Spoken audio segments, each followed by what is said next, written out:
recorded live. Hello and welcome to the Castle Dracula podcast. On this podcast we talk about horror movies, vampire movies, and all-around awesomeness, and this week we look at the animated 2005 feature, The Batman versus Dracula. Bear in mind that if you haven't seen today's movie, we're going to be talking about it from the perspective of horror fans who have, so warning, spoilers ahead. I'm your host, Jason Henderson, author of the very brand new Alex Van Helsing book, The Triumph of Death, from HarperCollins, coming out this week, so look for it at Amazon or your local store.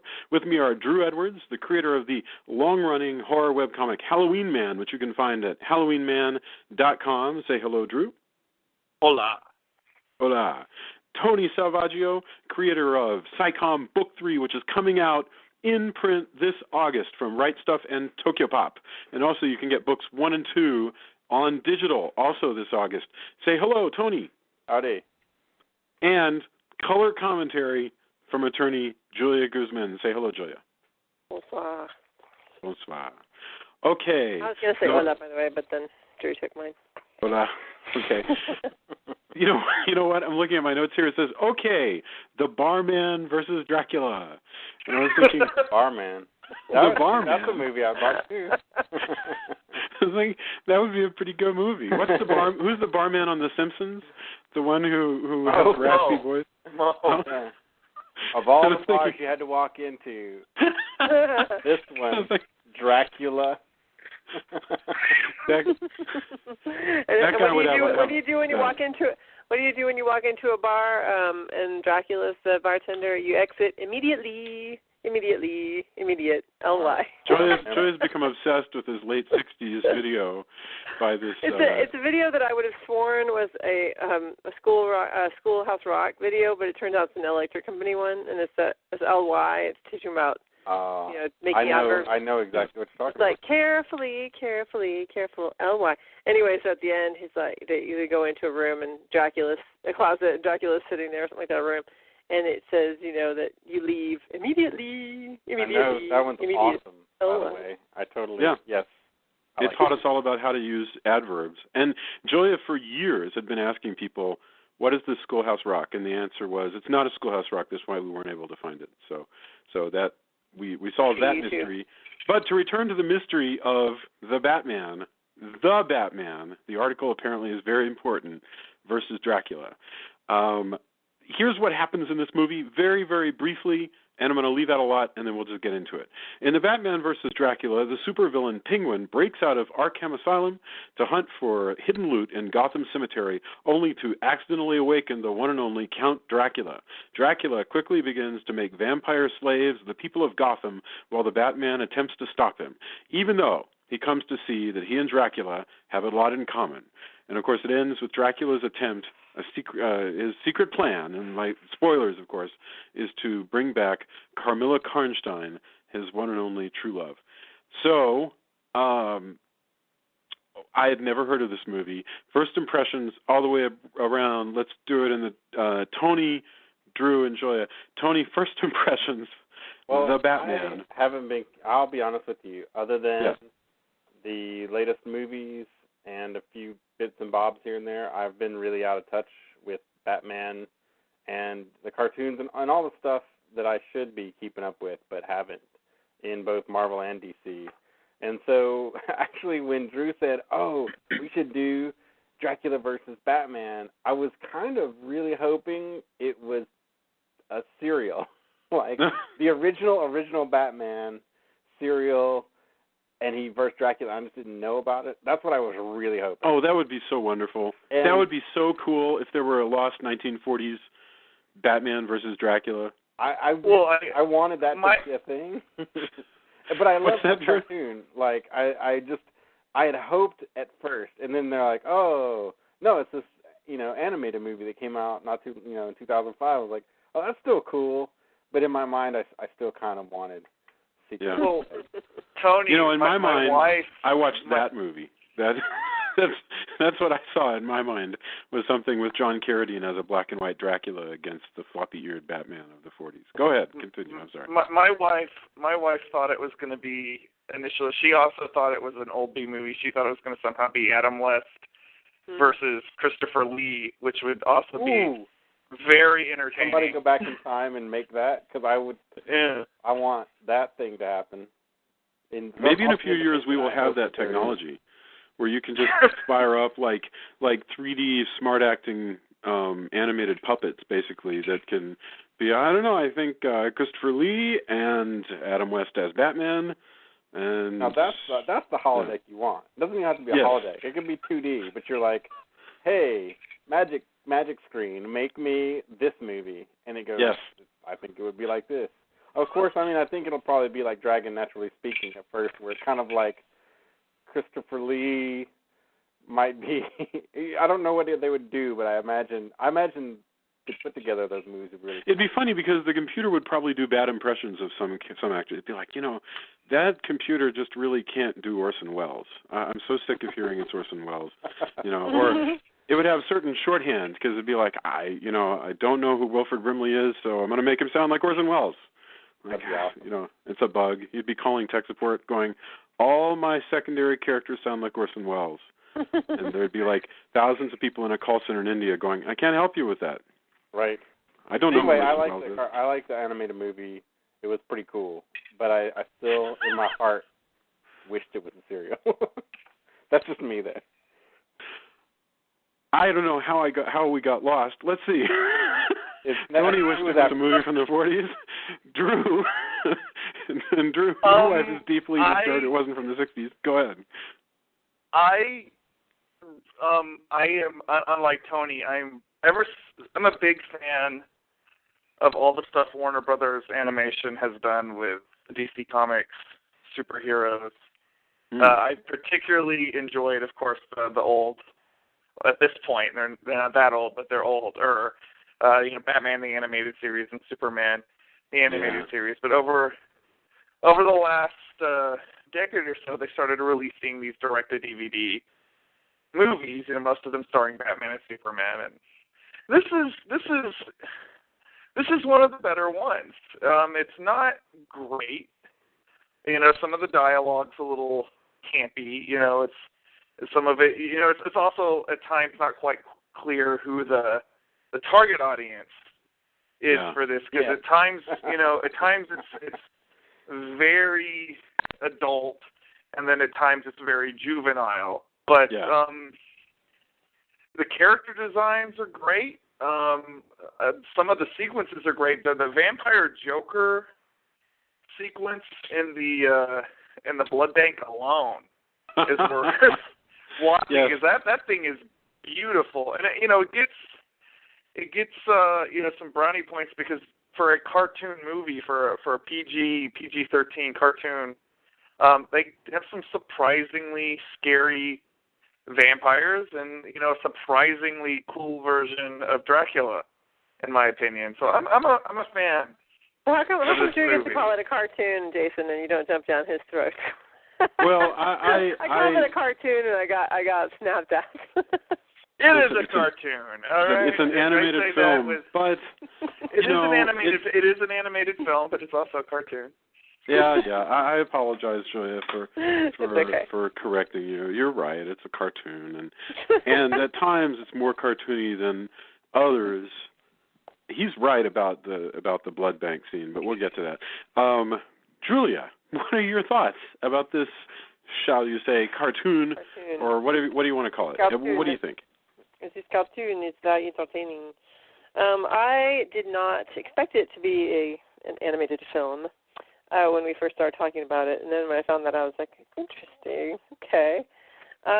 So it was really cute, though. It was fun. I mean, at first I thought, why are we watching this without our children? And then it got very gory, and I was like, okay, I'm glad we're watching this without our children. But yeah, there's some neat scenes. There's some silly, really, really silly things, but there's some neat stuff. And I think, gosh, just to start with the silliest one of all, which is what kept me up last night, because I was like, really, is when Batman decides to write Alucard on a silver tray that he's stolen out of some waiter's hands with a lipstick that he's stolen from some other woman. And hold it up into the mirror just to dramatically show that Alucard backwards is Dracula. And I'm like, really? You had to destroy some poor woman's lipstick to prove that? Thank you, Master Detective. Yes. That's right. Oh God, yeah, you're right. That completely He's a takes you out of the sharp one, movie. that Batman. What I like about that, by the way, is that he knows who Dracula is. Yeah. There's a thing that exists because, like, if they played it like, hey, there's a thing as Dracula, like everybody in this world seems to know that there is a Dracula. Like there has been at some point, at least. Wait. Do they? I mean, is Dracula well known in this world? He points it out. Yeah, they do, for sure. He knows that he's totally. He knows. Everybody knows. Even if they're thinking of the book, they know what Dracula is, right? Huh. Right. And then, but it's still Alucard. Freaking like, come on. Yeah, please. Can we I had a never real problem with that. Can we never have another Alucard ever? Well, that's please, an ongoing ever. thing in Dracula movies because Yeah. I mean, all the way back to, I guess it wasn't a Dracula. cliche. Yeah, I guess it wasn't a cliche then, but I mean that gets reused a lot. Can we It have, sure does. or can we have somebody like, as much as sometimes postmodernism gets kind of, hacky, just somebody goes, and I'm Alucard, and you just have somebody go, Dracula, really? Really? Yeah, exactly. That's what you could do. That's the best of all. You've had years. You've been undead for hundreds of years. That's the best. That's the best of all time. In Dracula's defense, he apparently had been on ice or but he existed for a while. dead for a long time.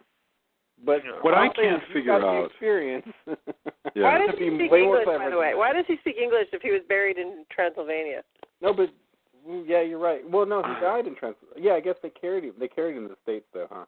Yeah. Yeah, because he expected to be woken up in Transylvania. He shouldn't speak English. Because he's awesome. Like me. Yeah, exactly. I think he immediately. Do you want the Marvel-esque pseudo-scientific explanation?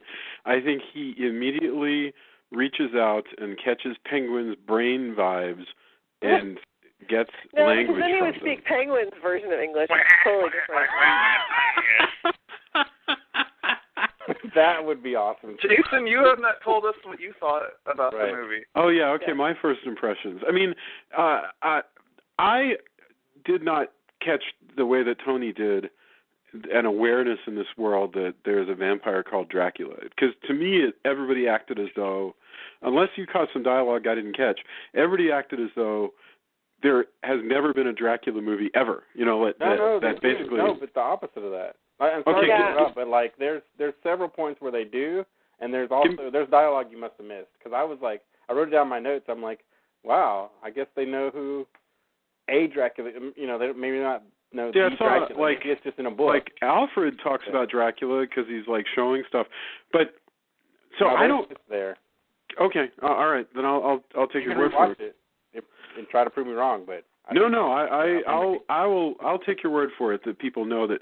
Okay, then that's even more troublesome, because if the way I was reading it, for some reason I must have missed the dialogue where people knew what Dracula was, and that way people would never have heard of Alucard, and Batman acts as though he's really never heard of vampires ever in his life, And I was also thinking, by the way, if you lived in a world where people had never heard of, in other words, if this were a universe where there's Batman but there's never been a Dracula, what movies do they have that are not Dracula? In other words, do they have a whole cycle of like the Count of Monte Cristo or something? No, see, that's what I'm saying. They may not know that there's a supernatural Dracula, but they know there is Dracula. A mythical Dracula. They also know. There's another. I want to say, and I could be wrong about this. I'd have to rewatch it.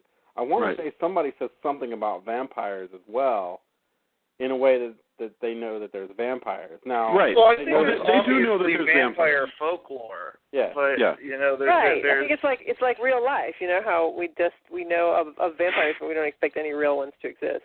Right, but if in our world Dracula showed up and started doing stuff, we would probably react a lot like Dusk Till Dawn, where we would use a lot of. I've seen a heck of a lot of movies about Dracula, and I would talk about that. It just seems weird. So I agree. It appears that this is a universe where people have heard of vampires, whether they believe in them or not, and they've heard of Dracula as this bad evil dude, but he died a long time ago, and there has been no pop culture phenomenon of Dracula at all. I think I'm overthinking this, but nevertheless, there's been no pop culture Dracula. So instead, I don't know what has filled the void left by Dracula. I'd love to find out in this universe. Like, again, like what do the kids go watch on a Friday night in the 60s, 20 years before this movie, if Dracula never got made into a novel? I don't know. But I remember when he's researching, he's like, and it's really hard separating the folklore from what. Yeah, he does. That's absolutely right. Yeah, no, that's true. There's all this knowledge, which, like I said, makes it even more just painful. Like, so it's yeah. Come on, Batman. Alucard, really, like, I know why it's done, and it is kind of shorthand and it's kind of fun, but I could really, like, this is I'm with you. The world's finest detective, right? Like, and what's awesome though, a flip side though, is the way that he does detective work in here. I really like, and how he uses science and everything. But I really like the way Batman is portrayed in this. Like, honestly, other than the one little moment. I totally agree. So let me give you just wrap up the opening, and we'll spill into it with Batman. So yeah, so I was confused about who believed in what in this universe, but that's beside the point. I basically, by the way I would have redone that scene. All you'd have to do is have Bruce across like a room or separated by a pane of glass from Alfred, and need to quickly get Alfred information, and he like writes it backwards on the window or something, or maybe even have him write and the paper gets picked up by wind and it goes flip, flip, flip and gets pressed against window and it's backwards. Any number of things you could do that would be cool, even though it's not a surprise it's Dracula backwards. But that's beside the point. I liked Dracula. All right, I liked that he was awesome. I liked the connection of Dracula with Carmilla Karnstein, because what the heck, if Dracula lasted long enough, maybe he developed a love affair with this other famous literary vampire figure. I thought that was kind of cool. It comes to nothing, but at least it's a nod to vampire fans. That's awesome. This is bloody as heck. I mean, it's really strange to me, and I don't like this Batman. I just so we'll get into it, but I just don't. Okay, well, yeah. So that's the other thing is I just don't really dig. I don't, but it's my fault. It's not, I'm not. It's my problem for not wanting to get over the Batman the Animated Series version, which I need to get over because it had already been off the air for like 10 years by the time. And there's been several good versions of animated Batman since then. I mean, like the Batman Brave and the Bold cartoon was. It's wonderful. Batman Brave and the Bold, I love. All right, so let's get right into it. Batman, the main character of this movie. The Batman. The main character of this movie is the Batman. And when I hear the Batman, to me, that's what Batman was called when I was reading comics in the 80s, and that was because Batman was always really serious and dark, and for some reason he always called himself the Batman. And that was like the whole Denny O'Neil period.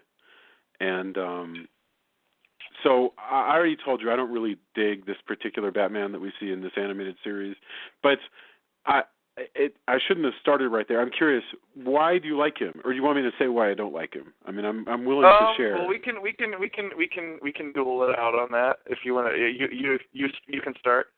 Okay, here's my take on why I don't really like him. I love the Batman that's in like Young Justice, who is funny and mysterious and quiet. He's played by Bruce Greenwood, who you know is like Captain Pike in Star Trek and stuff like that. And then I love the Batman in Batman Brave and the Bold because he's funny in a genuinely campy way. But it's wonderful. It's like the smartest written version of the Adam West Batman that ever existed. It'd be like if the Adam West one got a heck of a lot more sophisticated. Batman Brave and the Bold. And I love the Batman that's in a lot of these Batman animated, just like Drew was talking about, like the one where they got Supergirl. I forget what that one was called, and Doom. Batman and Superman Doom, which came recently. So I love animated Batman, but my favorite all was the Batman the Animated Series. But this guy... Well, that is the best. I mean, no one's going to argue against that. Yeah, voiced by Kevin Conroy, and that ran for a number of years, and he had that wit, and also he was big, physically imposing. This Batman, again, I feel like maybe people will feel like I'm being unfair, but the Batman in this series feels to me like he's neither fish nor fowl. He feels really young, and so he's kind of happy-go-lucky, which strikes me as a little strange, but at the same time, his world is kind of dark, and you don't have all of his cast of characters. There's no Commissioner Gordon, so there's not a lot of the trappings of the Batman universe that I'm used to, and so I just kind of felt at sea. I just don't really find myself reacting to this young Batman.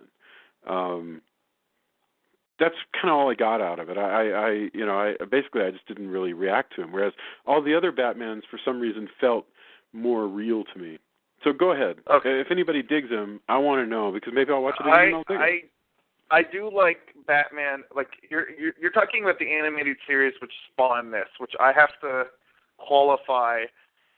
I did not know about the first time I saw this movie. I just thought this was a standalone movie, like a lot of the other things that DC / Warner Brothers has produced over the. Yeah, but so I took kind of everything on its own thing. Like the actual animated series that this is spawned from is kind of hit or miss. It's not great, but Batman in this movie I like because a lot of portrayals of Batman kind of lose the fact that he's ultimately this humane character because they get too hung up on the sort of gothic trappings and the darkness and the brooding and everything. And I love the fact that he wants to save all these people. He even wants to save the Joker. He's like, that's what I liked about him. Is he has the sanctity of life thing is so pure with him. Everyone's life counts. And not only does he want to save the Joker, but he is genuinely depressed when he thinks the Joker has died. He's just so sad about it. And I like that. I feel like that is something the character has lost over, because certainly the Batman, the animated series, Batman had a little bit of that as well. But like this, just him in this movie, I dig because he is such a pure hero, and at the same time, his humanity, his literal humanity, is played up because when he actually gets in a fight with Dracula, he just gets pummeled. Yeah, like, that's Dracula true. beats the crap out of Batman, and he even I really didn't see how he was going to get out of that one. I was like, I don't see how Batman's going to get out of this. It's fun, and that's fun because again, so many times because everybody loves Batman so much over the last years, we sort of lose sight of him being human, and he's become this, pretty much ever since Frank Miller had him take down Superman in Dark Knight Returns, he's become this god. And I prefer Batman portrayed a little bit more towards the humanistic side, which, things are a little bit more of a challenge. Well, the cliche lately with Batman that you see in a lot of the animations, and I love this, okay, is that because Batman physically can't take anybody that he's playing with on the Justice League, even though he could kill Lou Ferrigno pretty easily, but anybody in the Justice League, there's no way he could physically overpower them.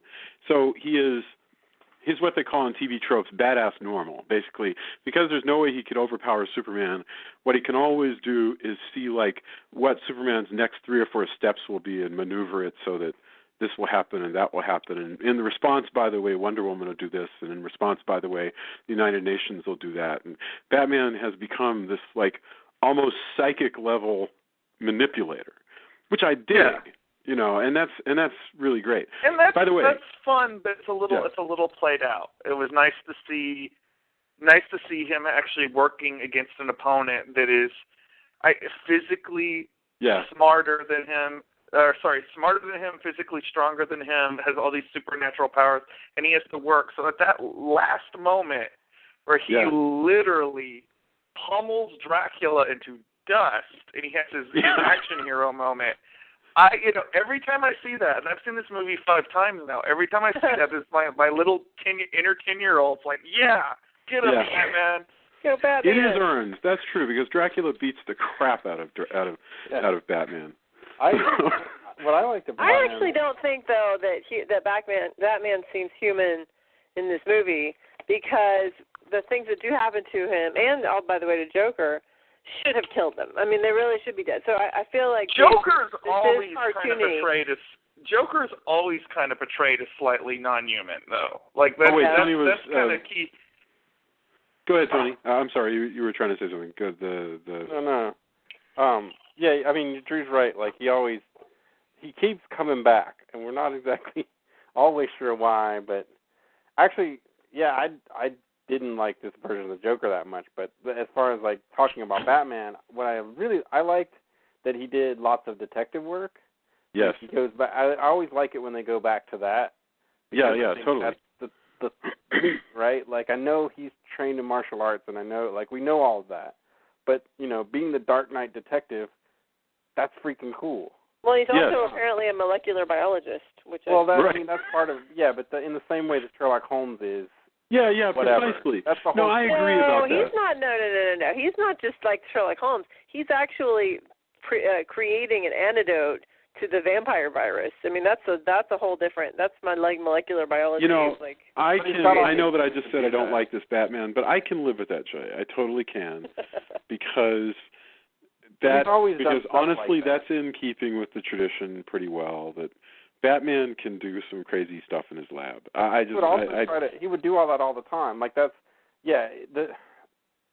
Batman did surgery on Superman when he got shot. If he wants to be, he is a microbiologist at any given time. I mean, to be honest with you, he's like the Pretender. That is right. Not enough exactly. Equipment, and he can do any of that because he can.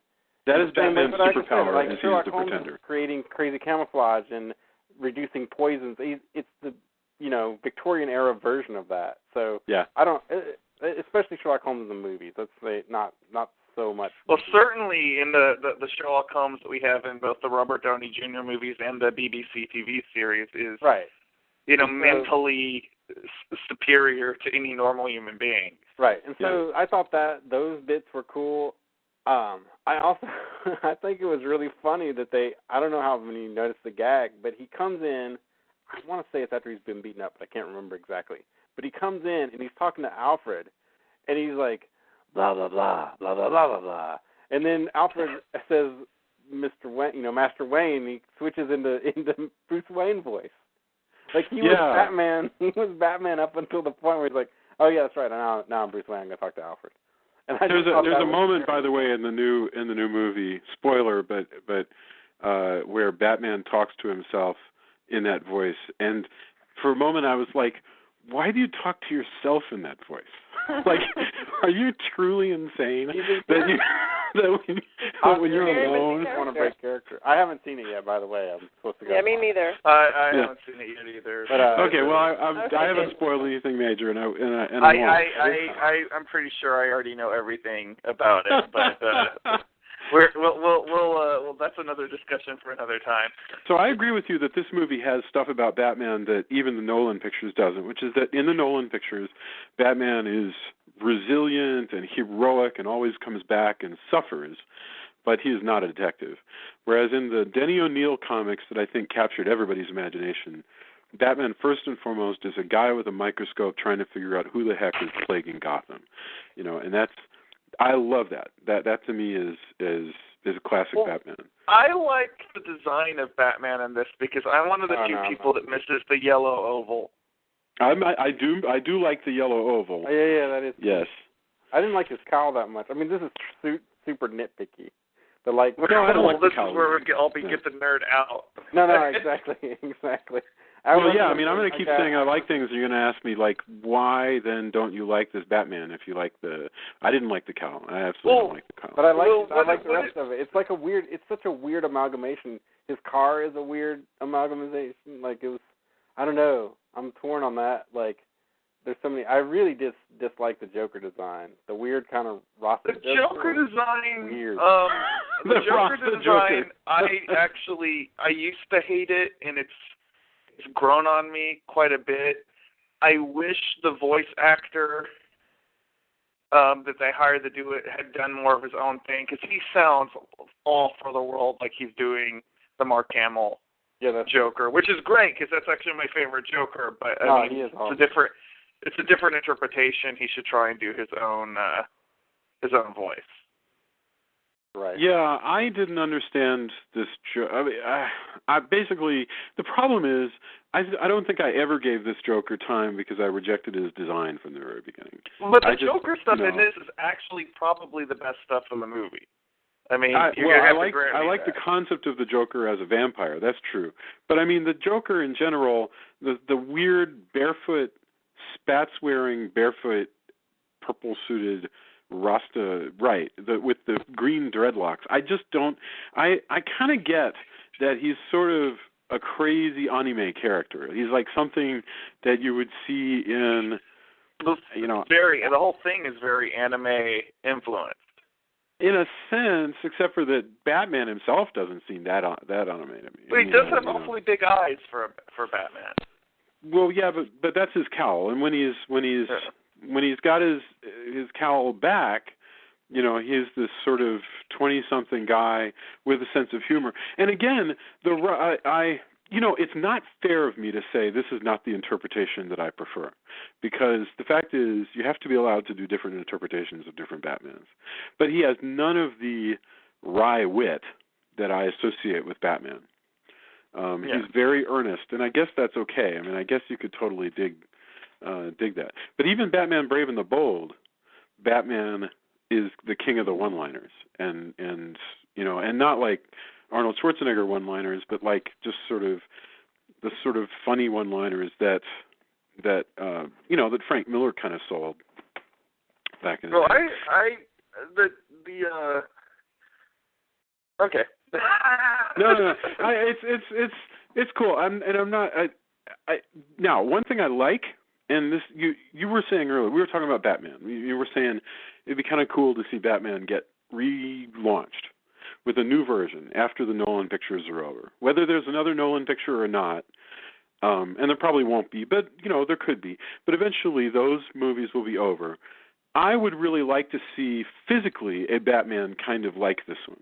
And by that I mean just a guy wearing a suit, meaning, it wouldn't have to be gray like this, but like Catwoman, poor Anne Hathaway, they put her out there in a leather suit. And she has to kick people in the face, and she's fine. And we don't reject the notion of this woman riding a motorcycle and kicking people in the face. And yet somehow, for Batman to be plausible for us, we have to take a man who'd be just fine wearing a leather suit and put him in a freaking suit of armor. And I don't understand, why can't a ninja be a ninja? Why can't he wear spandex like Superman? I mean, I think that Batman is bulletproof, and I don't think that Catwoman is bulletproof. Catwoman's not bulletproof. She doesn't have billions of dollars to make her cat suit. That's what I'm saying. I don't think those little skinny suits are intended to be. But why does Batman need to be bulletproof? Why doesn't Batman just learn not to get shot? I mean, but the whole concept in the comics is that Batman works real hard not to get shot.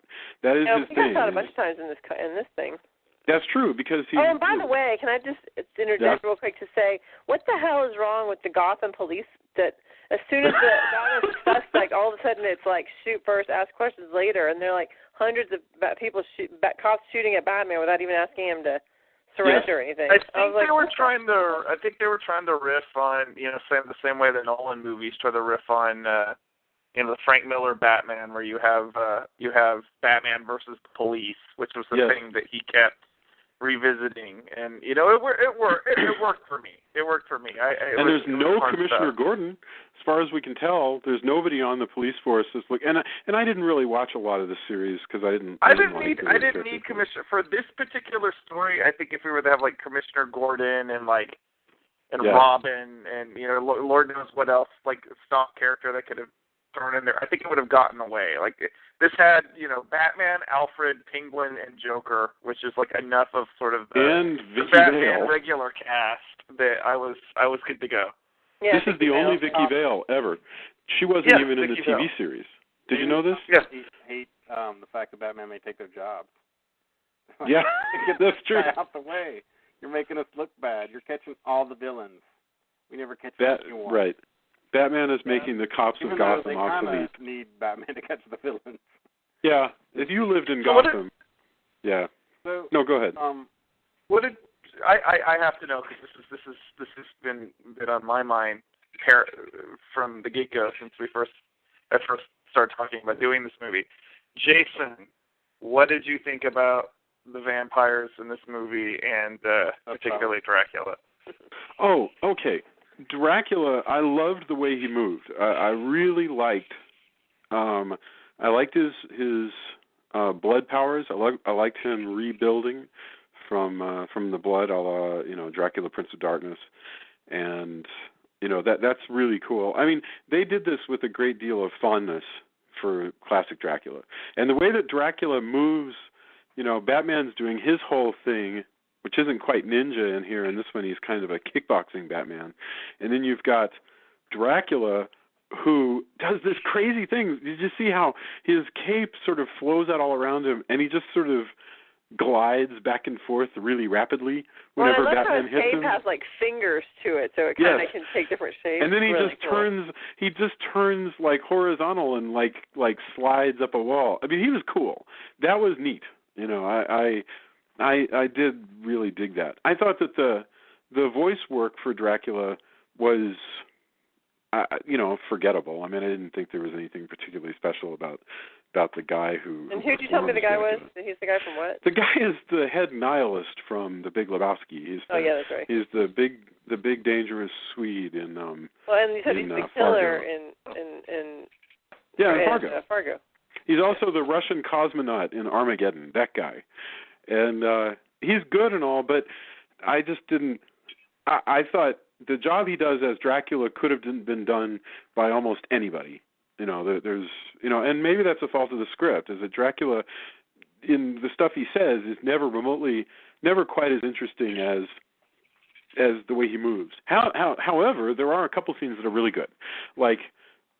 when Dracula is talking to Batman and they're like trading quips at the party, and they're trading jokes and double entendres about being bats and hiding themselves and camouflaging one another, and there's only room for one bat in this town and all that stuff. I did really like that, because that was like, those were moments when the script was really playing with what is Batman and how does it fit in with the universe of Dracula. Well, yeah, I love that Dracula cool. seems to think that Batman is just a Dracula impersonator. Yes. Well, yeah, Dracula thinks he's the star of his own movie. That was cool. Yeah. That really is neat. He doesn't think that he's in a Batman movie, and that was great. Boy, was he wrong. Yes, right, exactly. That turned out to be. Unfortunately, he's carrying a Dracula filter in a Batman universe, and he doesn't get that. But I liked how he started out. Well, I thought it was one thing I did think was weird. Is like, wow, one drop of blood is able to bring back a whole Dracula. Now it gets better. Uh-huh.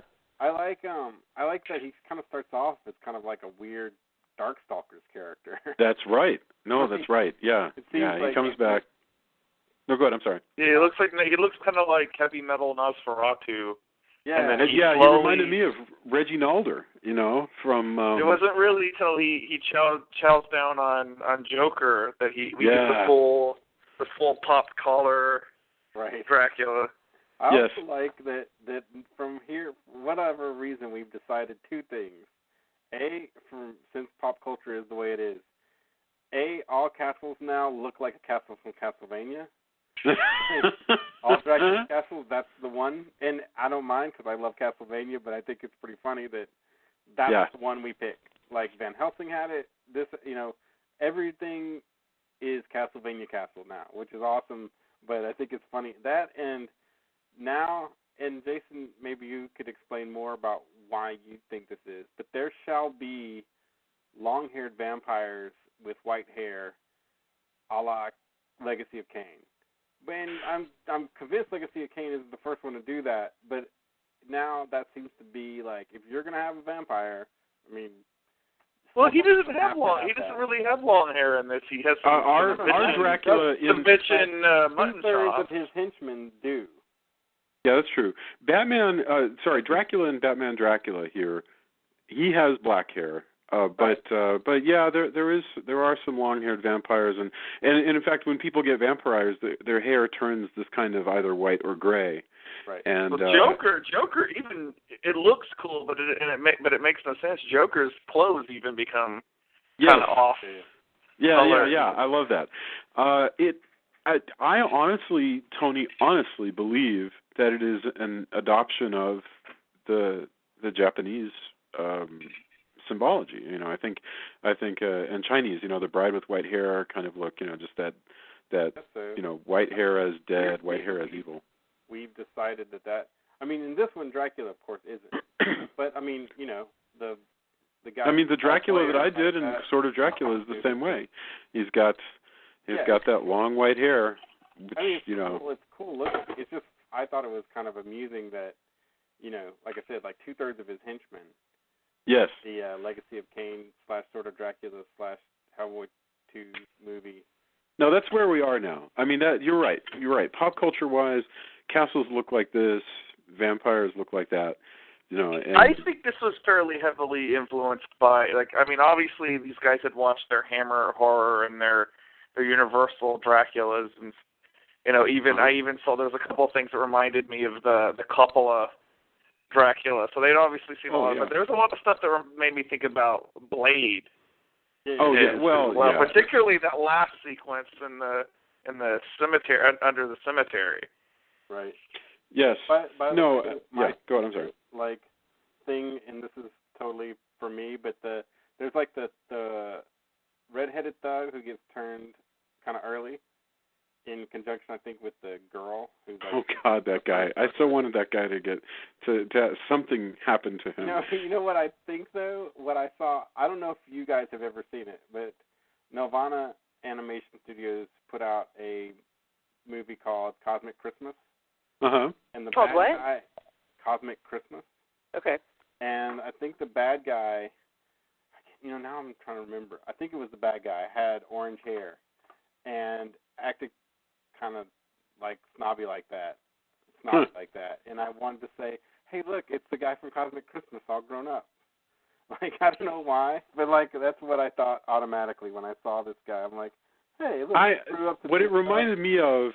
It reminded me of the show Party Down, which was about these actors who are all part of a catering company, and it's always from this guy's perspective because they don't want to be there. They want to be serving stupid steak tartare on crackers to these. No, I love when he gets the steak tartare and he slurps it up like what's his name on Silence of the Lambs, Hannibal Lecter. Yes, that's true. That's how I get him to go, get a nice Chianti. That made me think of Waxwork, the Dracula sequence in Waxwork. Thank you, Drew. Yes, I thought of Waxwork completely because they bring steak tartare to Dracula, and it's this big hunkin' bowl of pure blood, and he's like, I like steak tartare.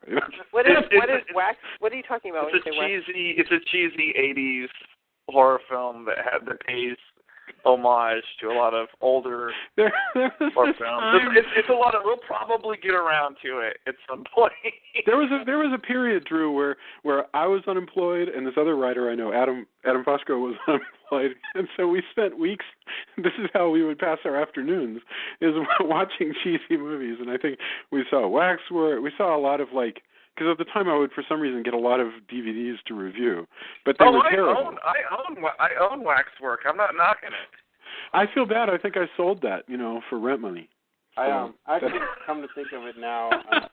I'm looking online, and it's the protagonist actually has orange hair in Cosmic Christmas, but there's that guy. Just I don't know what it was, but it just harkened back to my childhood. And I want to say, hey, the antagonist in Cosmic Christmas with a different haircut. And he grew up to be a thug who gets turned into a... life is better when we have these ways of interpreting things. Go ahead, Tony. Go ahead, Drew. Sorry. I have to say, I feel like the weakest link in this whole movie is actually, now that we're talking about this sequence, is Vicky Vale. She's the worst voice actor. Her character pretty much exists to be kidnapped, which is the fault of a lot of superhero fiction in general. But Well, but I liked her. I liked Vicky Vale. I did. I found myself charmed. I know everything you're saying is exactly right. But I found her charming. I liked the idea of Bruce Wayne dating a reporter. You know, I thought that was kind of cool. But again, these characters are too young for me. I mean, I didn't. You know, you like Kim Basinger better, huh? Yeah, well, you know, I keep thinking once again of the characters in Batman the Animated Series. That Batman seems like he's already been doing this for about 10 years, and so there's nothing. You know, well, this is quote unquote year one Batman. I mean, he's not quite as grim as Batman year one, but I mean that's obviously what they're trying to do, which is strange because I mean Penguin seems very experienced, Joker seems pretty experienced. I mean neither one of them are exactly slouches in a fight, which is kind of the one thing that always amazes me is like Penguin's basically he's very influenced by the Danny DeVito Penguin, except that he's even more diminutive, and I always kind of wonder why he's able to put up such a brawl. I guess you have to when you look like that and get acted like that. You learn to. I was astonished. Yeah, that's a good point. I like this reimagining of the Penguin as a guy who can fight. I mean, that was cool because why not? You know, I mean, who are we kidding? But, it's kind of fun how they introduced the Penguin and Joker by having them break out of the insane asylum at the same time on the search for money. I have to say, like the Joker is like the way I love the way the inmates react to the announcement that the Joker is escaping. It's like they're all happy. He's like he's their rock star. It's like you know, go get him, Mr. J. You know. But that's right. You know, but I got to say, the Arkham Asylum, as imagined in this movie, seems to have security made of cottage cheese. I don't understand why anybody would work there. It just doesn't seem like a safe place to be. You know, I don't think it's a safe place to be in any version of Batman. I mean, that's where they keep all the Batman villains who are crazy people. I guess that's true. I mean, I'm just saying it just seems awfully easy, and maybe I'm asking again. We got to get past this part. They got to break out. Got to happen. Arkham Asylum has a revolving door on each padded cell, and that is part of Batman lore. Okay, like these guys are always. Although Penguin is not normally an Arkham inmate, because in most interpretations he's not insane. He's just a deformed monster. Yeah, Penguin is the kingpin of the DC universe. He's like a Dick Tracy villain. He's a weird-looking guy who happens to be a gangster. That's right. And in some versions, he's even become like mayor of Gotham, and so Penguin's pretty legit. But here he has this sort of groovy red hair, but he still has the Danny DeVito flippers, and. Yeah. Well, I like the design. I just like he does that kung fu back flip, and it's a cartoon. I shouldn't be thinking so hard about it, but. Well, I want to know how they can get punched into walls so much, and if that cowl that Batman wears, is it made of like graphite, like the one or whatever it is that the Nolan one is made of? Because there's a point where Joker takes his big ape feet and like bashes Batman's head into the concrete, and the concrete breaks. And I'm like, so what is Batman wearing on his head that makes it that tough? Protected or whatever. It must kryptonite. But my two things are now I wish you're talking about Arkham, and we usually get this gritty one. Now that you mention it, what I want to see is a Hogan's Heroes Arkham comic, standalone one shot where it's Joker's Heroes. Yeah, where there doesn't even have to be a Batman in it. I just want to see, or maybe Batman comes in from time to time, and they're like, Joker spinoff. Joker spinoff. Batman has to be played by Colonel Clank, though. Yeah. I've actually wanted to write that for years. I've wanted to. Joker. Exactly. I want that so bad. I wish somebody somewhere would do a one-shot where it's Joker's heroes or Penguin's heroes or whatever. That would be awesome. And that is a really cool idea. I always thought it would be good to have a main character who is like the main psychiatrist at one of these places, who's constantly having these crazy they're all sessions crazy. with but these oddball sessions with the denizens of Arkham Asylum. It'd be like a lightweight version of Arkham Asylum, which is this deep, dark, scary book. It'd be like Dr. Katz, except with superhero villains that are comedians. Yeah. That's the pitch. Also, Dr. Katz, the supervillain. What did you think about the of Dracula that they kept, like the Dracula Lord they kept and also got rid of? Because everybody seems to have their own take on that.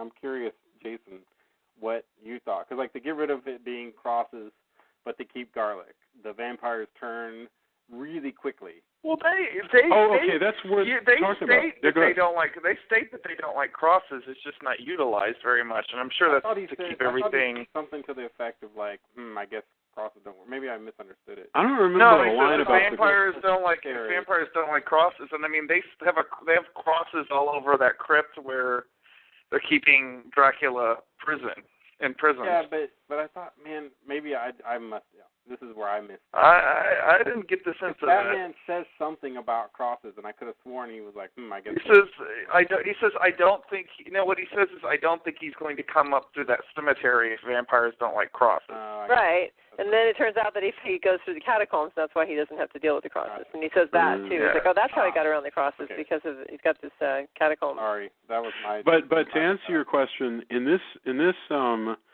concept, the vampires, you have instant vampires like we had in Legend of the Seven Golden Vampires, which, listeners, is an episode that you can actually download off of our iTunes page. But yes, in Legend of the Seven Golden Vampires, you had people would get bit and they would instantly become crazy vampires. And in this one, you have basically rabid zombie vampires. They are 28 days later vampires, essentially. And that's so they're like the From Dusk Till Dawn vampires. Right, exactly. They get bit, the poison goes in, bang, bang, bang, you become a vampire almost immediately, and you can change back. That's remarkable. Because it's a virus. Because it's a virus. And I love the stuff. You're not really undead, you're just sick. Right. Whereas Dracula points out, I'm supernatural. So it seems to be there's two things. There's the virus, which Dracula passes, and the supernatural, the curse that Dracula himself has, and that's why the cure doesn't work on him. And that was cool when Dracula, gets that hypodermic needle in his neck, and he just sort of pulls it out and tosses it aside. That was neat. I mean, those were cool moments. Well, and I love the moment when he actually, because the way that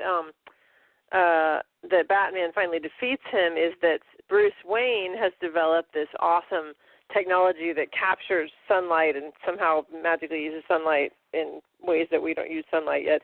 And yes, thank you for mentioning that. That's true. So at the end, he lures Dracula back to the Batcave and then flashes him with the sunlight that he's captured in this machine. And right then Dracula goes, "Oh, so you're Bruce Wayne," and then he gets fried.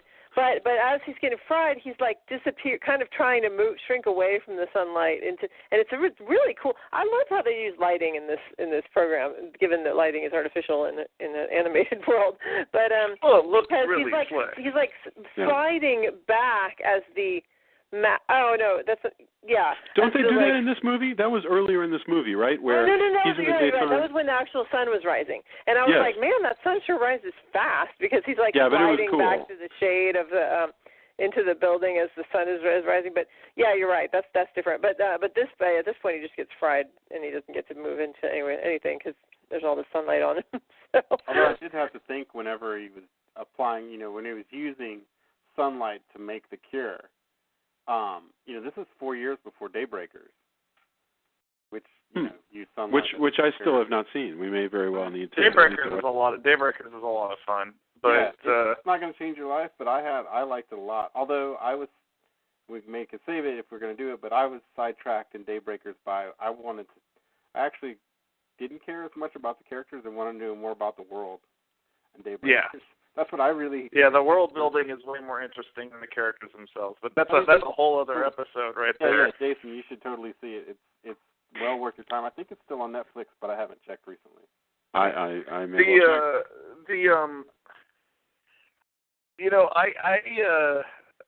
think that we're getting ahead in the movie, but that last sequence. They said when Batman has his little action hero moment where he's like, "You're Bruce Wayne," he's like, "No, I'm Batman." That could be in a live action movie. I mean, that whole sequence. They could do.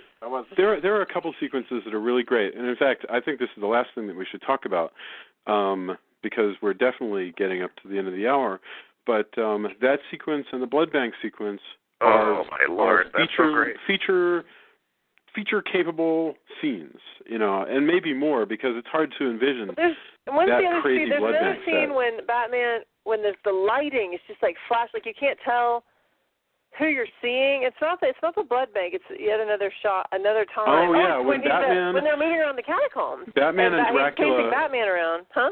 Yeah. Well, there's a scene where Batman and Dracula are both taking out SWAT team guys at the same time. That's the one. That was and cool. Just the way they use the light, where it's just flashing, and every once in a while, it's like, so cool. It's just like Dracula says. They cast similar shadows, and like the similarity between these two pop culture icons is, I think, why it's honestly, I'm surprised. I mean, there was that Red Rain comic book back in like the early '90s, but I'm surprised really there hasn't been more done with this particular. Well, there were like matching. 3 episodes of Red Rain. I mean, because Doug Mensch wrote that, and it was but good, and I liked that. Only one of them actually has Dracula in it. Right. The first one has Dracula, and then it just continues in that universe for a while because it's kind of an alternate universe. And I didn't read the others, but the first one's the best. But this, I think, is the only one that's really kind of, because the Dracula in Red Rain is not a very pop culture informed Dracula. He's kind of this. I remember gothy. him being like Val Kilmer. Weirdly enough, in other words, I remember he's a very '90s kind of guy. Whereas this feels like Dracula. Like this feels like what you would think, like if you were to ask somebody to describe how Dracula might ask and how act and how Dracula would look. Well, and No, go ahead. I'm sorry, Drew. To pit him against, Batman is an obvious yet ingenious idea, and I almost would like to see I'd almost like to see them revisit this with maybe not having to tie it into an existing, because I honestly liked this movie more when I thought of it as a standalone movie. Well, and maybe if they did it again with the kind of the Jeff Loeb, the more modern conception of Batman that you keep seeing in the very most recent ones in the past couple of years, I'd like to see another Batman Dracula. The way Dracula is presented here, it's funny. Back in the '90s, I probably also would have liked, a more modern Dracula that was different from the traditional one. And as I've gotten older, I now find myself more interested in reinterpretations of the traditional Dracula. So I've gone backwards. So and I'm not alone. I mean, oddly enough, at that time, Gene Colan, who of course gave us this Dracula design that took the Lugosi one and gave it some color and was really popular in Tomb of Dracula, right? He did another Dracula for Dark Horse Comics in the 90s, where they did exactly what happened in the Doug Mensch book, which is that Dracula becomes this guy who looks like something off of the OC, and he wears like a leather jacket and slacks and stuff, and it just sort of sucks all the opera out of it, whereas this is the right Dracula. This is the right Dracula to do as a supervillain. I mean, this is definitely, like he's even got a cape. He's got a cape, and it's an awesome cape. And I kind of feel like if Dracula is not opera, what is it? The Dracula needs to be a Meatloaf song. Dracula doesn't need to be some kind of I don't know, modern pop ballad. It needs to be crazy rock and roll. So. Well, you want to do the blood bank? Oh yes, let's talk about the blood bank, and then we should wrap up.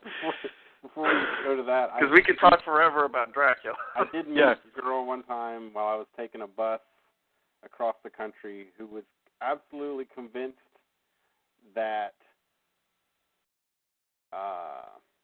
Steven Tyler was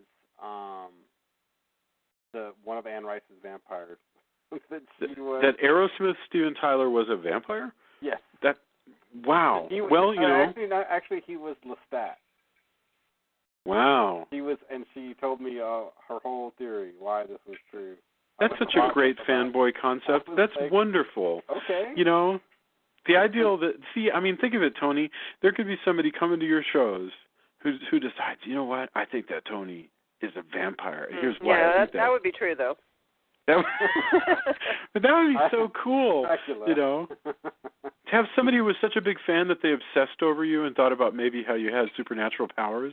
I don't know if you want a fan obsessing over you. That's probably not a good idea. Yeah. that never it might seems sound to end romantic, well. but it's really kind of a bad idea. It was sounding good to me until I started to think through that whole showing up on your doorstep and screaming and. Yeah.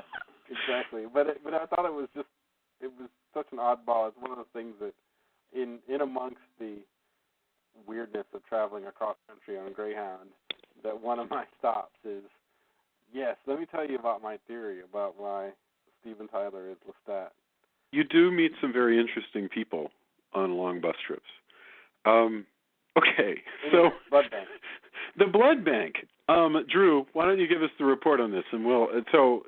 This is the scene where it's who is it, and why? For the Joker trails the Penguin to the cemetery.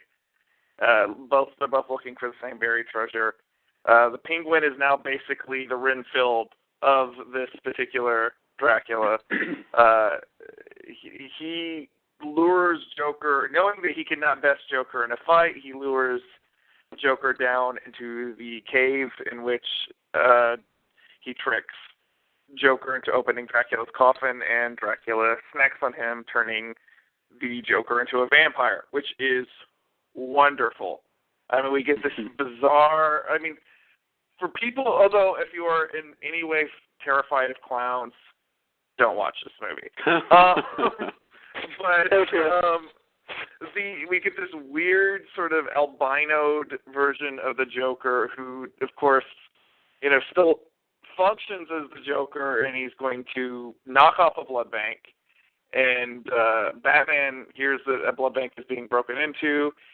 He enters into where they're storing all the blood, and then it's got this, suddenly we're in this sequence, which is very anime-esque. It's got these muted colors. Batman and him get in a fight.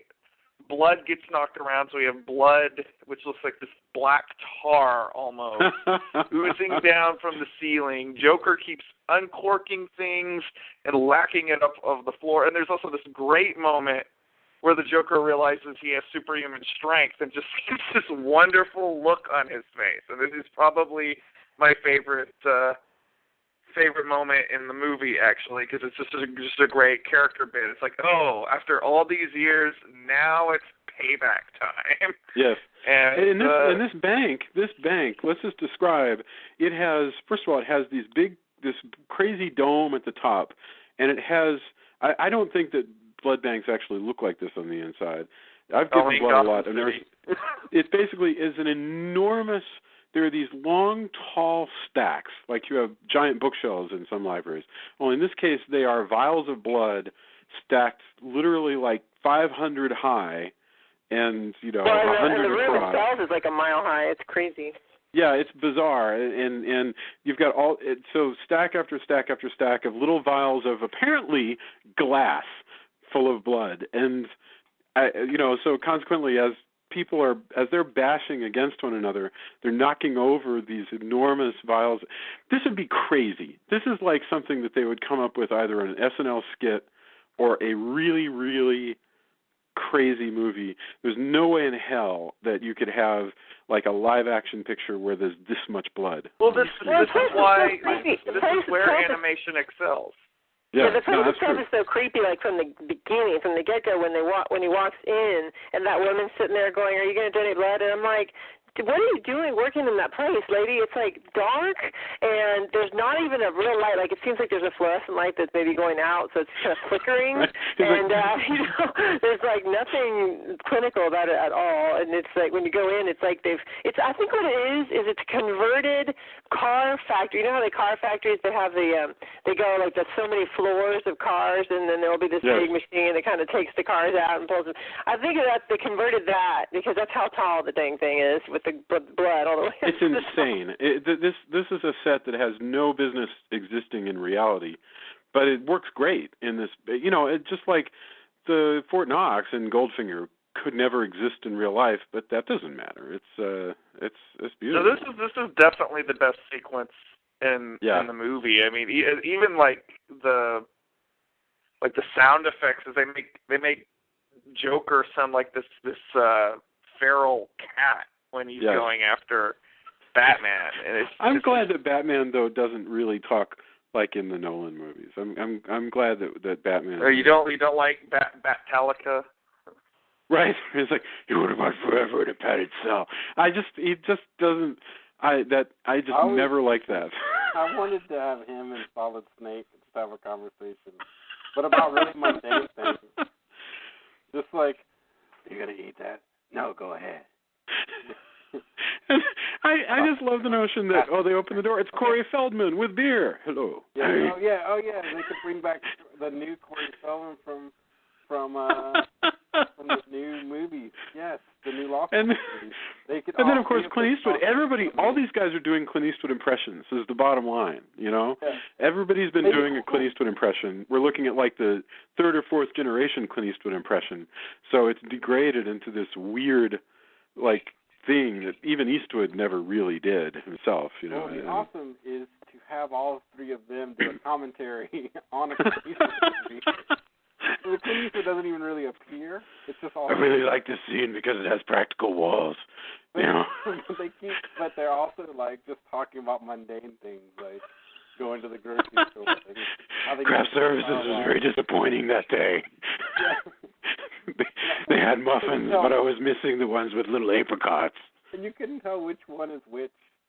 You're just like, I think was that a Feldman? Was that a Batman? Was that a Snake? Wow, this commentary is great and awesome. Oh wait!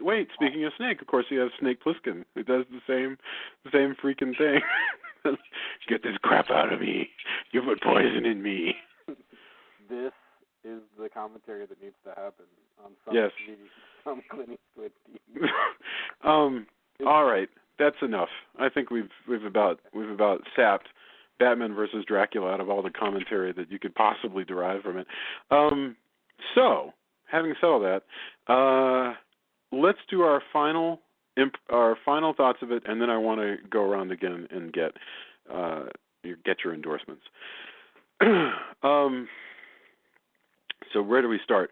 Tony, what are your final thoughts on Batman versus Dracula? I really did enjoy it. I hadn't seen a new Batman animated. I'd seen pieces of different episodes from time to time, but I hadn't sat down with like, I'm going to watch a new Batman animated show, and it's probably Mask of the Phantasm as far as like, here's what I'm going to do. But I really enjoyed it. I thought there was a lot of cool parts. There was a lot of kind of weird parts. Like I said, I didn't really enjoy the Joker's design that much. Didn't really do that much for me. But I mean, I will have to give them props for trying to do something different. So I mean, I can't fault them for like, hey, we're going to try this, and this is what the Joker's going to be. It didn't really work for me, but it's neat. It's an interesting take, if nothing else. But I really enjoyed it. It was cool. The fights where, Batman's doing his stuff and Dracula's doing his crazy, going up walls and teleporting around and all that. There's some pretty awesome stuff. I liked it a lot. Oh, finally, one thing though, I did think it was kind of weird that everybody else he turns, but for some reason for his new bride, he's got to do a whole ritual, which I always thought was kind of strange. It's horror movie logic. Yeah. He gave an explanation, but it was. I was like, well, okay, that's happening. But yeah, it was cool. There's lots of great pieces, lots of great Batman pieces. I thoroughly enjoyed it. I'm glad we did it. Cool, very cool. All right, Mr. Drew, thoughts? Like I said, there's quite a few Batman animated films. This is it's not the best one. Mask of the Phantasm is the best one, but out of the that was actually one that they released in the theater though. Out of the the DVD ones, this is definitely one of the better ones. And if you are a Batman fan or a Dracula fan or both,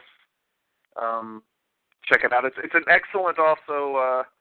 I use the phrase starter horror a lot. This is would be a good thing to watch with and if you have a kid that's getting into vampires and horror movies, this wouldn't be a bad thing for them to watch because yes, it's violent for a cartoon, but compared to say letting them watch Near Dark or something, it's pretty tame comparatively. So it's a fun movie. A bit cliche, but it's a fun kind of cliche. So I give it a thumbs up. Very cool. Julia, any final thoughts? Batman versus Dracula. Yeah, I enjoyed it. I really liked. I think it really is inspired to have the. I feel kind of dumb about this, but it actually took me a while to come up with the connection between the two bats. The fact that they were both Batmen in a way, but it was it didn't take me long. It didn't take me so long that they had to spell it out for me on the show. But it did take me a few minutes to go. Hey, I just got it. Dracula's a bat. I just got Batman. And I thought that was pretty cool. So so I love that idea and then I think there was some really neat effects, with, like I said, with the way that they use light and the way that they use movement and silhouettes and things. So that was a lot. It was fun. I enjoyed that one.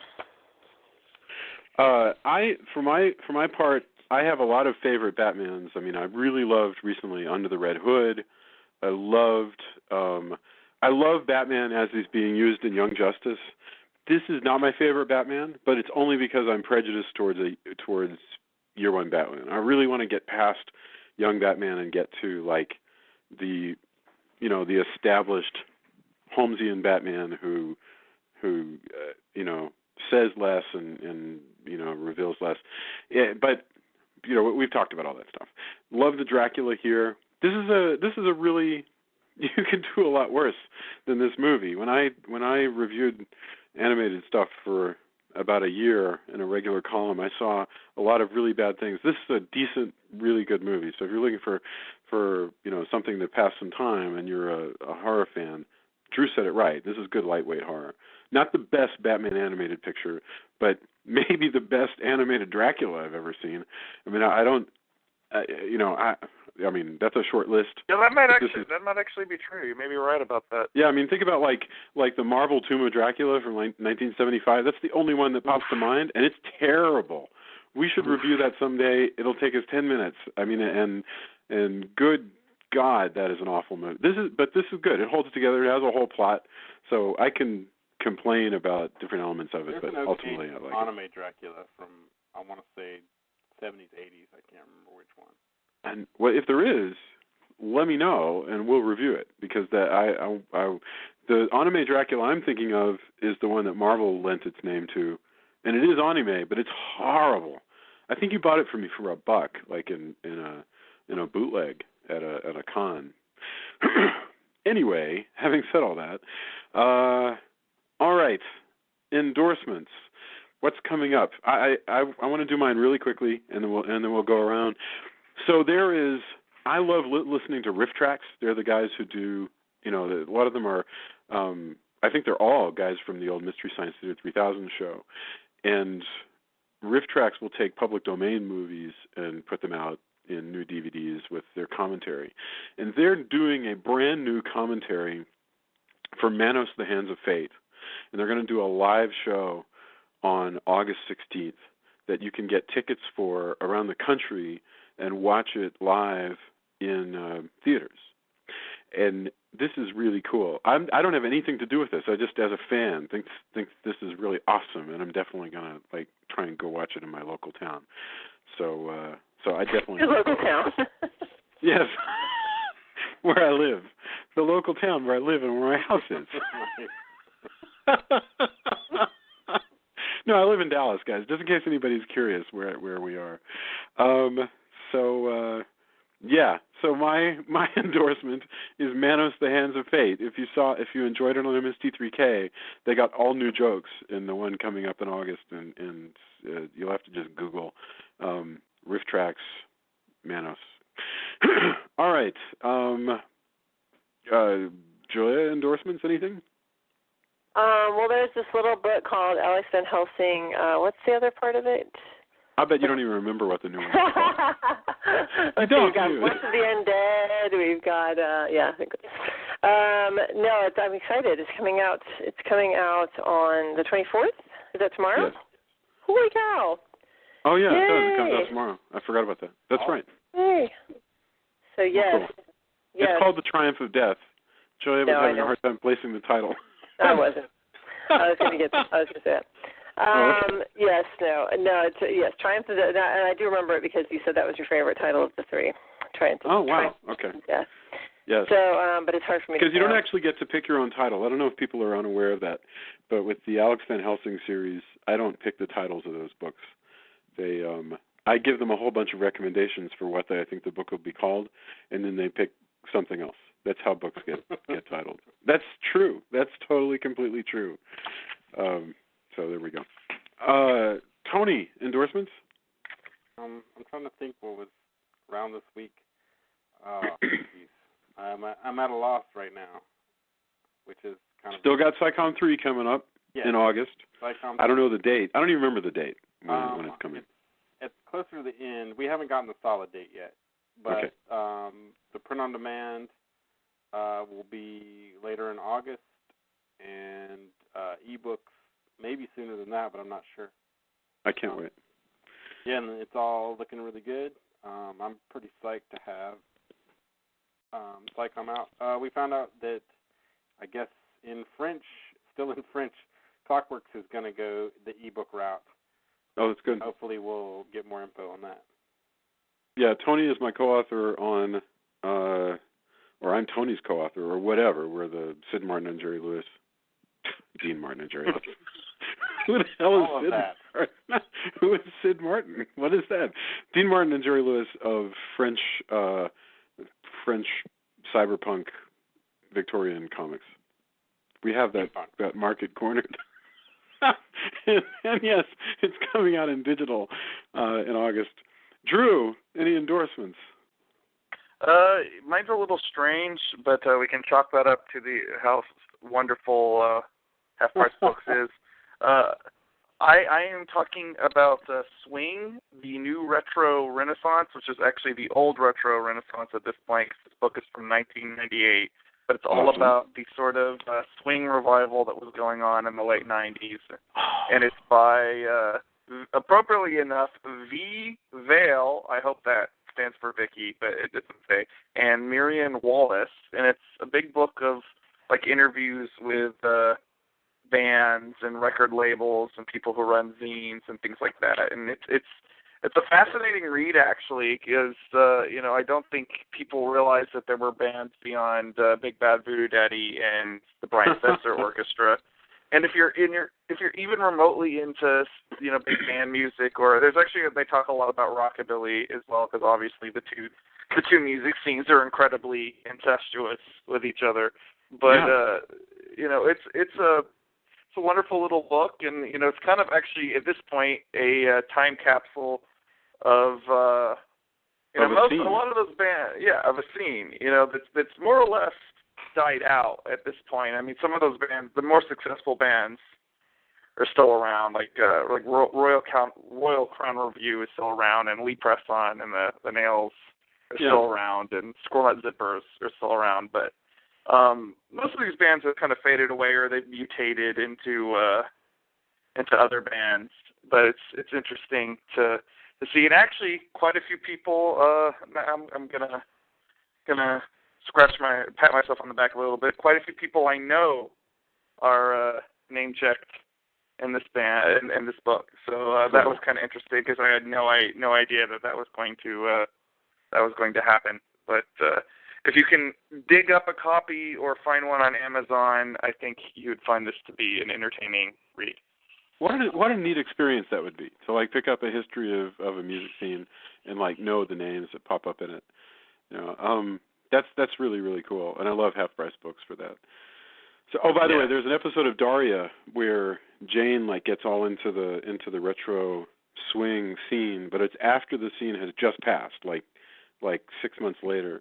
But her boyfriend is so into it that he's actually happy that the scene is over because he's like, now the true believers will rule. Then only the diehards are left. Like, right. That's exactly what he says. Yeah. So, I felt that way many times about various things. I'm adrift in a world where Batman is this popular. I don't know what to do about that. I kind of feel that way about vampire movies and zombie movies at this point. I've never been one to piss in people's Cheerios, but I kind of miss the day where. Well, I'm so glad to hear that. No, I'm with you. And luckily now, of course, it has happened where vampires have sort of fallen back a little bit. It's not quite as hot as it was like 2 years ago. And that just leaves us. But it's funny that we're having this conversation. It's like deja vu all over again from like when we were 16, Jason, because back then is when the first Batman movie came out, and everybody started wearing Batman shirts and everything. And Jason had been such a big Batman and comic book fan before that, and he was like, I'm just annoyed at how popular Batman is now. I know, it's embarrassing. I know. I stopped wearing my Batman T-shirts. Yep. I knew Batman before Batman was cool. Like exactly. That is exactly it. Here's the thing. I remember telling my friends at the time, you know what, I think Batman might end up being a bigger hit than Ghostbusters 2, man, because they're both coming out this summer, but I'll bet you that Batman's going to be an even bigger hit than Ghostbusters. People are like, no way, Ghostbusters 2 is going to be a way bigger hit than Batman. Are you kidding me? Batman? By the Beetlejuice guy? Starring the guy from Mr. Mom? And, no. That was... All right. That's it. It's been really fantastic talking about Batman versus Dracula. We will be back with some really cool, straight-up horror next week, but I'm not announcing yet what it is, but I think I know what it is, because I think it's Rosemary's Baby. But, you just said you were announcing it. but I don't know for sure, so we're going to find out. Never to tell you a secret, ever. All right. I will talk to you guys very soon. Thank you, everybody. Like us on Facebook. Go like us on iTunes. Pass us along to your friends. We want to hear you. We want to hear your suggestions. Wait, we certainly want to answer your questions. Go ahead. I'm so sorry to interrupt, but I do have... No, go crazy. I'm done. And also, thanks to everybody. We've gotten a bunch of more likes on Facebook, and I really appreciate that. I do have one cool endorsement. A friend of mine, and I only show for friends of mine stuff that I think is actually like cool. Released his iPhone app called Zigzag Zombie. It's a puzzler that kind of takes a little Angry Birds kind of action along with billiards. Like if you're familiar with like especially electronic billiards, you'll cop to this like really quickly. And it's got a horror kind of zombie theme with all the stuff that we talk about, zombies and vampires and everything like that, only combined with the puzzle game. And I've been beta testing. Full disclosure, it's a friend of mine. I've also been beta testing it, but I was playing the official release yesterday, and I had to actually force myself to quit playing it. So, that's, and anybody who's played games for long enough knows that by the time you're finished testing it, a lot of times you're sick of it. You know what? I think we should put links to the things that we're endorsing on the on Castle Dracula page. I really think it's really cool, and it's a different take. It's also using the engine that my the guys in my band their company Game Salad actually, randomly they also happen to be using that engine. But in the guys in Deserts of Mars are work for but it's the Zigzag Zombie game. It's pretty awesome. So I really very cool. And again, like I said, thanks to everybody. We've been getting a lot more likes, and so that's really cool to see kind of momentum pick up on Facebook. So we appreciate that. I'm excited. This is our new time. Mondays at 9:30. We're just going to rock it. All right. Cool. Hang in there, everybody, and we will see you next week. Same bat time, same bat channel. Absolutely. Awesome. Bye. Catch you guys later. Oh. Bye.